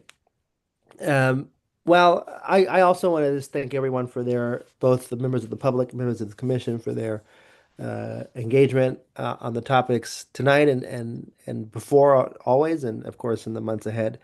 Um, and really, I want to thank Kelsey Murray for her, as she just said, almost 5 years of service to the commission, to the city. I've known Kelsey for almost 4 years now. Through this commission and have really seen her. We've really gotten to know each other at times. We've been through we've been through quite a few things, uh, months on end of absolutely, just kind of chugging along and plugging along on the work of the commission, and then meetings where there's like 200 people yelling at us. Those were the And best. those are the best. And calls where we're scrambling to do this or do that, and someone is angry and blowing up one of our phones or something. So and through it all, she has demonstrated a lot of tact and a lot of grace, and really left, I think, a legacy of integrity and just left the commission a lot better for having served on it, including as vice chair for 2 years, question mark, 3 years. 2 years. Um, and so just really grateful for her and all the energy and passion and thoughtfulness that she's poured into her service here, and wish her a lot of rest um, uh, in her time after the commission. So just a huge thank you to her for all of her work. Thank you, Joaquin, and thank you everyone for being a part of this commission. You can't believe the 5 years or so many years are over, but I look forward to seeing the work that y'all do and the energy that you keep up with the great work that yeah, the commission has really ramped up the last couple of years, and that's been really incredible. And it's going to be really cool to see what it does here on out. Great. Thank you. Thank you, Kelsey. Um, any other comments or questions? Actually, no questions, please. Any comments?